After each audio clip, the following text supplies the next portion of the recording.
Hello student, welcome back to class. मैं आपकी Simi ma'am आपकी क्लास का फर्स्ट चैप्टर लेके आई हूँ जिसका नाम है रैशनल नंबर। रैशनल नंबर क्या होता है? रैशनल नंबर जब भी हम लिखते हैं तो उसको अपान की फॉर्म में लिखते हैं, जैसे 3/4, 1/2, ये होते हैं रैशनल नंबर।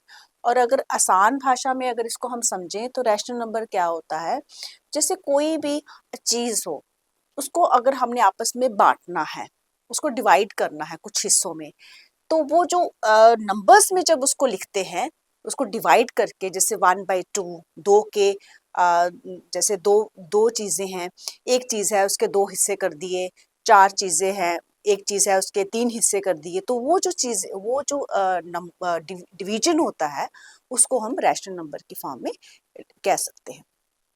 इसको हम और अच्छे से समझ लेते हैं आगे। What is rational number? तो रैशनल नंबर क्या होता है?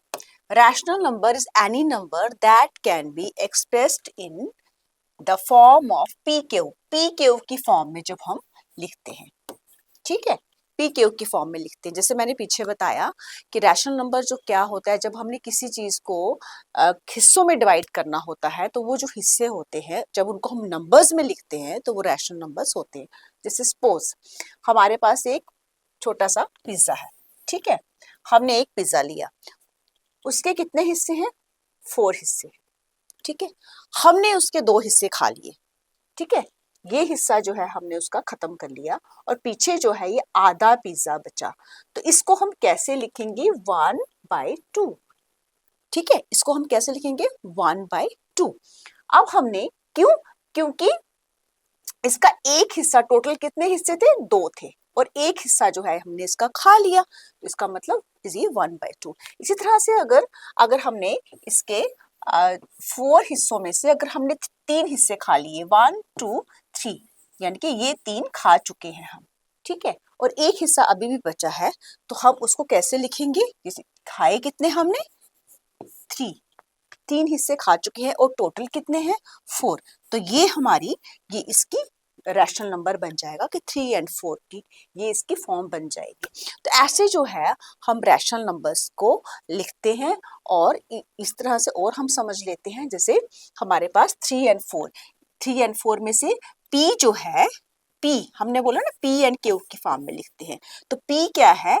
वो 3 है, और Q क्या है? वो 4 है, यानी P 3 है और Q 4 है। इसी तरह से जैसे 5/7 लिया, हमने लिया 5/7, ठीक है, इसमें थोड़ा लाइट कलर ले देती हूँ। 5/7, ठीक है, नजर आ रहा है आपको? 5/7 जब हमने लिया तो इसमें 5 जो है वो -5 जो है वो क्या है? P है, और 7 जो है वो Q है। तो इसी तरह से जो ऊपर डिजिट होता है, नंबर होता है, उसको हम P मान लेते हैं, और जो नीचे होता है उसको हम Q मान लेते हैं।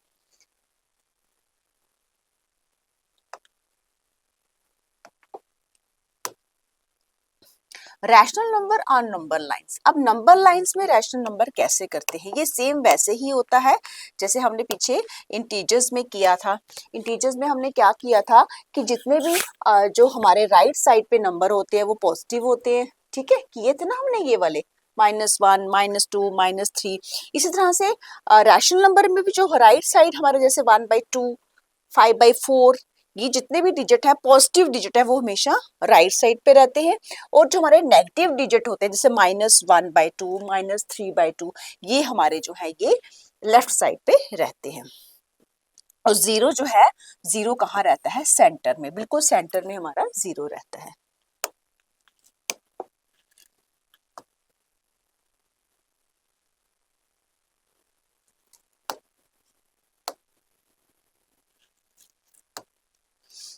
Properties of rational number. अब हम करेंगे प्रॉपर्टीज ऑफ रैशनल नंबर। जैसे हमने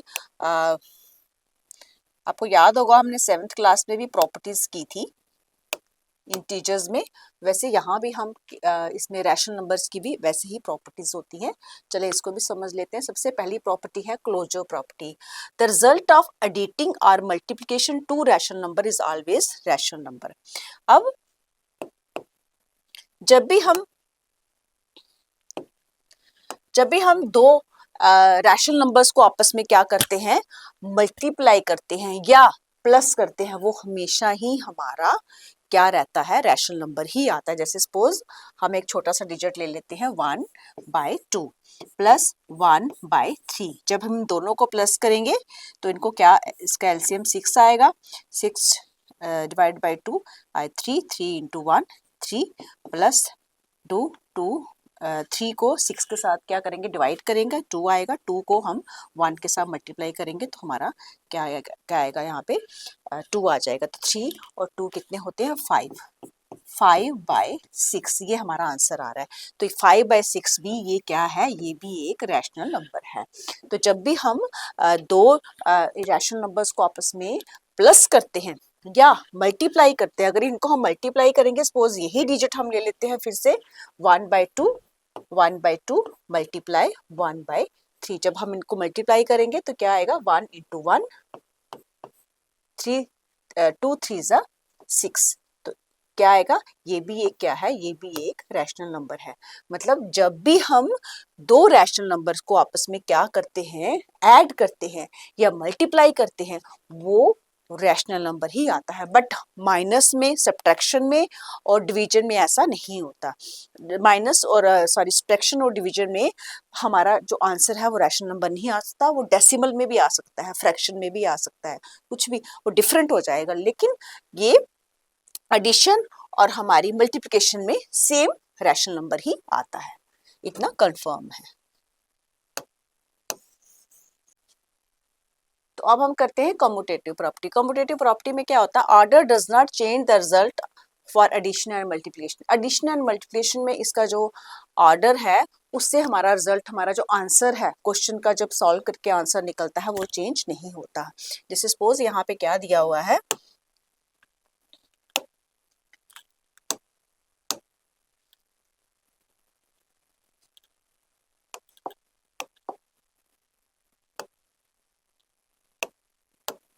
यहाँ पे क्या दिया हुआ है, a प्लस बी। इसको अगर हम b प्लस a लिख लेते हैं इससे कोई फर्क नहीं पड़ता। जैसे a plus b plus c। अगर हम 1/2 लिखते हैं, a की जगह पे 1/2 लिखते हैं और b की जगह पे 2/4 लिखते हैं या 3/5 लिखते हैं, जब उसको हम उल्टा करके लिखेंगे 1/2 प्लस 3/4, इसको हम ऐसे करके लिखेंगे 3/4 प्लस 1/2, तो आंसर जो है हमारा सेम आएगा। जब हम इसको सॉल्व करेंगे तो हमारा आंसर सेम आएगा। इसी तरह से जब grouping does not effect the result of addition and multiplication, इस ग्रुपिंग भी जब उनके आंसर को कोई इफेक्ट नहीं डालती। जैसे यहाँ पे हमारा a प्लस बी है, ठीक है, a प्लस बी है। अगर हम इसको ऐसे लिखें, हमने पहले किसका ग्रुप बनाया, a प्लस बी का, ठीक है, a प्लस बी का ग्रुप ना बना के हम b प्लस सी का ग्रुप बना लेते हैं और a को अगर हम बाहर रख लेते हैं तो भी हमारा आंसर सेम रहेगा। तो सपोज हमने a को बाहर रख लिया और यहाँ पे b प्लस सी का हमने ग्रुप बना लिया तो भी हमारा आंसर जो है वो सेम ही रहेगा। इसको भी हम ऐसे थोड़ा दिखा देते हैं आपको, a प्लस 1/2 प्लस कुछ भी ले लो, 3 ले लो b की जगह और 2/4 ले लो सी की जगह। तो अगर हम इसको ऐसे ना लिख के, अगर हम इसको ऐसे लिखते हैं, अगर हम इसको ऐसे ना लिख के हम इस वाले ग्रुप को पहले लिख लेते हैं, यानी कि 1/2 प्लस 3/4, इसको हम ब्रैकेट में करते हैं और इसको हम बाहर रख लेते हैं 2/4 को, तो भी हमारे आंसर में कोई फर्क नहीं पड़ेगा। हमारा आंसर दोनों क्वेश्चनों से करने पे सेम रिजल्ट आएगा, ठीक है।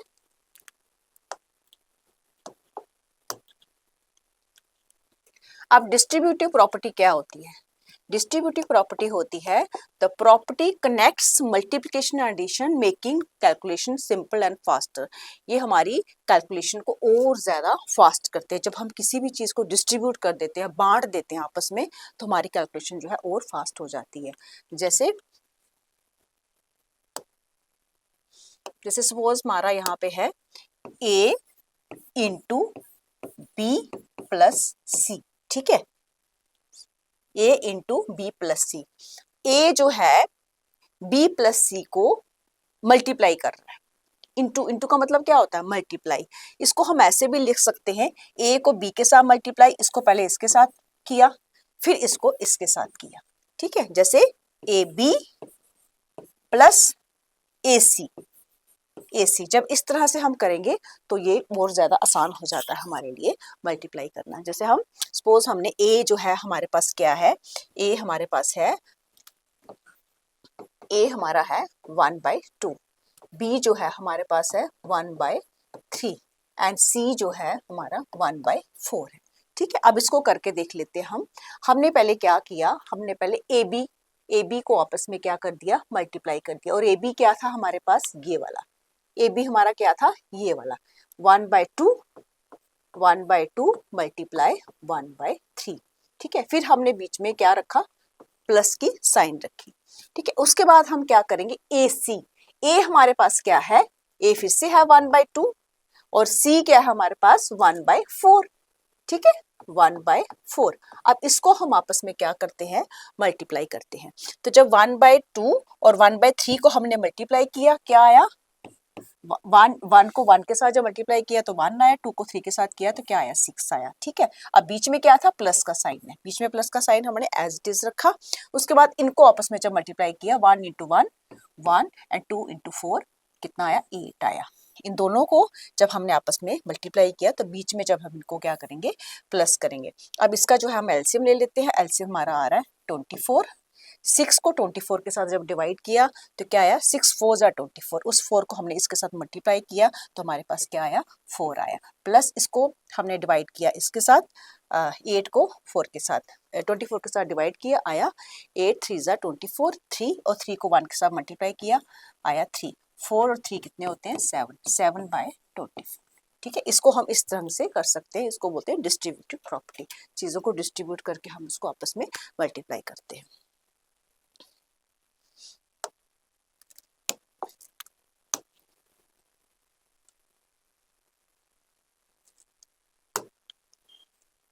Role of zero. अब हम देखते हैं रोल ऑफ जीरो। आपको पता है हमारी जो कैलकुलेशंस है उसमें जीरो की बहुत ज्यादा इंपॉर्टेंस है, बहुत ज्यादा। हमारे जीरो हमारे लिए बहुत ही इंपॉर्टेंट है।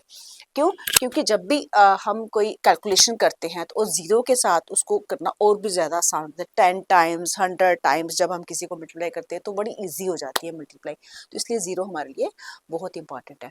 अब एडिटिव, यहाँ पे हम करेंगे एडिटिव, एडिटिव आइडेंटिटी। अब एडिटिव आइडेंटिटी क्या होती है, इसको हम करके देख लेते हैं। Adding zero to any rational number leaves it unchanged.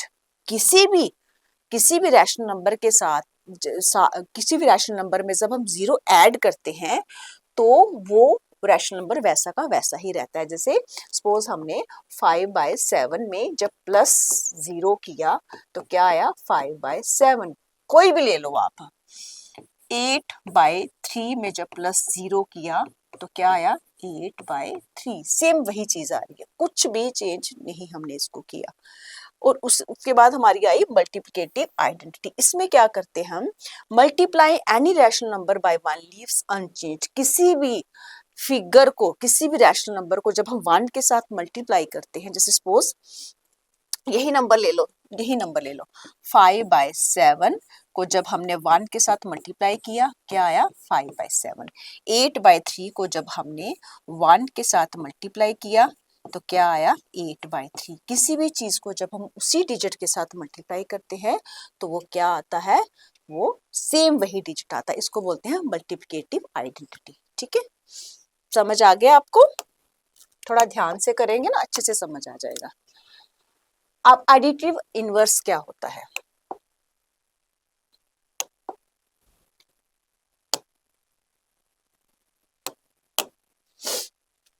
additive inverse of rational number is number that when added to it gives zero।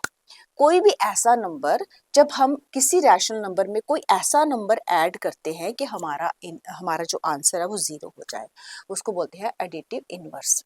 जैसे सपोज हमने कोई भी नंबर ले लो आप, जैसे यहाँ पे हमने 3 और 5 नंबर लिया हुआ है। 3 और 5 नंबर में हमने क्या किया, हमने -3 और 5 को ऐड किया, ठीक है। मतलब पॉजिटिव नंबर में जब हम नेगेटिव नंबर डालेंगे तो नेचुरली जीरो ही आएगा। कोई भी नंबर आप ले ले, अगर आपके पास पॉजिटिव है सेम उसी का आप नेगेटिव ले लो, या अगर आपके पास नेगेटिव है ऑलरेडी आपके पास नेगेटिव, जैसे हमारे पास यहाँ पे 719 नेगेटिव था तो हमने इसमें एक +7 सेम नंबर डाल दिया, तो हमारा जो है आंसर जो है वो क्या आया, जीरो आ गया। ठीक है, इसमें भी हमारा आंसर जीरो आ जाएगा, इसमें भी हमारा आंसर जीरो आ जाएगा।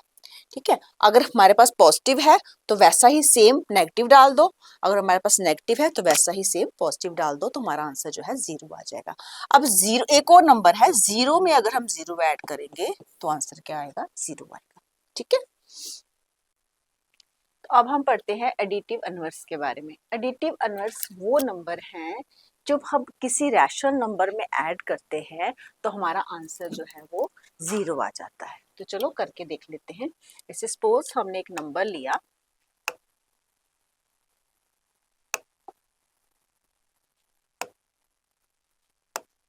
हमने सपोज एक नंबर लिया 3/5। अब 3/5 में हम कुछ क्या ऐड करें कि हमारा आंसर जो है जीरो है। अब सपोज जैसे हमारे पास पॉजिटिव नंबर है 3/5, तो इसको हम इसमें प्लस करेंगे -3/5, जिससे ये 3/5 में से -3/5 हो जाएगा, क्योंकि प्लस और माइनस जब आपस में क्रॉस होते हैं यानी कि मल्टीप्लाई होते हैं तो इसका आंसर जो है वो सब्ट्रैक्शन ही आता है। तो ये 3/5 में से जब माइनस हो जाएंगे 3/5 तो हमारा आंसर जो है वो जीरो ही आएगा। ठीक है, इस तरह से अगर हमारे पास कोई पॉजिटिव नंबर है तो हम वही सेम नेगेटिव नंबर ले लेंगे। अगर हमारे पास नेगेटिव नंबर है जैसे 7/9 हमारे पास नेगेटिव नंबर है, तो हम यहाँ पे क्या करेंगे, पॉजिटिव नंबर ले लेंगे। जैसे हमने 7/9 को लिया, नेगेटिव था, फिर हमने +7/9 को लिया, तो ये आपस में क्या हो गए, माइनस हो गए, तो हमारा आंसर जो है जीरो आ जाएगा। इसी तरह से जीरो में भी जब जीरो प्लस करते हैं तो भी हमारा आंसर जो है जीरो आता है। जीरो में जब जीरो प्लस करेंगे तो भी हमारा आंसर जो है जीरो आता है। तो इसको बोलते हैं एडिटिव इनवर्स। एक ऐसा नंबर जब किसी रैशनल नंबर में ऐड करते हैं तो हमारा आंसर जीरो आए, उसको क्या बोलते हैं, एडिटिव इनवर्स।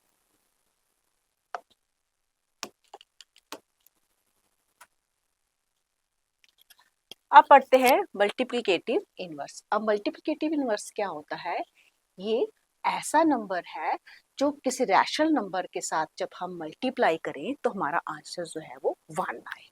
जैसे सपोज इसको हम करके देखते हैं, हम कोई भी नंबर ले सकते हैं, हम कोई भी नंबर ले सकते हैं। जैसे सपोज हमने लिया 3/7।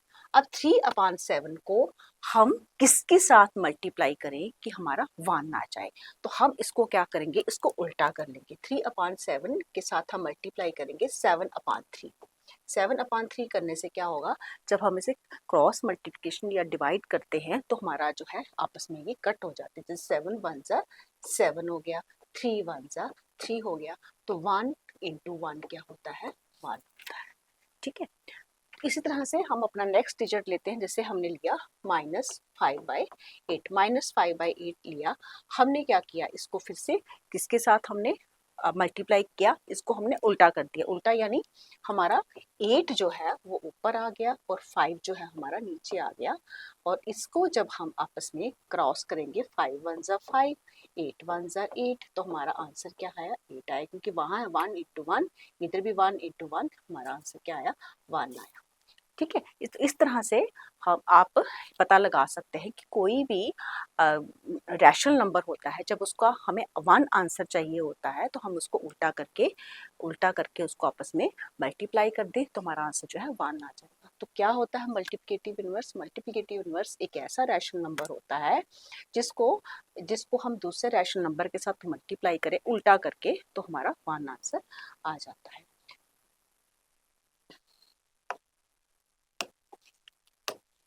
मल्टीप्लिकेटिव इनवर्स को हम रेसिप्रोकल भी कहते हैं, इसको भी याद रखना। अब आ गया हमारा प्रैक्टिस टाइम। अब हमने क्या क्या किया आज के इस वीडियो में, हमने क्या किया, हमने एडिटिव इनवर्स किए, कैसे किए, एक एडिटिव इनवर्स क्या होता है, एक ऐसा रैशनल नंबर होता है, एक ऐसा नंबर होता है जब हम रैशनल नंबर में इसको ऐड करते हैं तो उसको प्लस करने से हमारा आंसर जो है वो क्या आ जाए, 0 आ जाए। अब मल्टीप्लिकेटिव इनवर्स के बारे में हमने अभी पढ़ा। और डिस्ट्रीब्यूटिव प्रॉपर्टी क्या होती है, जब हम इसको किसी भी दो डिजिट को जब हमने मल्टीप्लाई करना है तो उनको हम जब आपस में प्लस कर लेते हैं तो इसको जब हम मल्टीप्लाई करते हैं, वन को ए के साथ मल्टीप्लाई, फिर वन को फिर बी के साथ जब मल्टीप्लाई करते हैं तो हमारी जो मल्टीप्लिकेशन है वो इजी भी हो जाती है और फास्ट तरीके से हो जाती है। और इस तरह से हमने रैशनल नंबर के बारे में पढ़ा। पी एंड क्यू जो है, जो पी एंड क्यू की फॉर्म में होते हैं वो रैशनल नंबर्स होते हैं। क्लोजर प्रॉपर्टी के बारे में पढ़ा, कॉम्पिटिटिव प्रॉपर्टी, एसोसिएटिव प्रॉपर्टी के बारे में हमने पढ़ा। और इसी के साथ हमने क्या पढ़ा, एडिटिव इनवर्स और मल्टीप्लिकेटिव इनवर्स। आई होप आपको अच्छे से समझ आ गया होगा। आप इसको अच्छे से प्रैक्टिस करें और भी अच्छे से आपको क्लियर हो जाएगा। तो मिलते हैं अपनी वीडियो में, तब तक के लिए बाय बाय।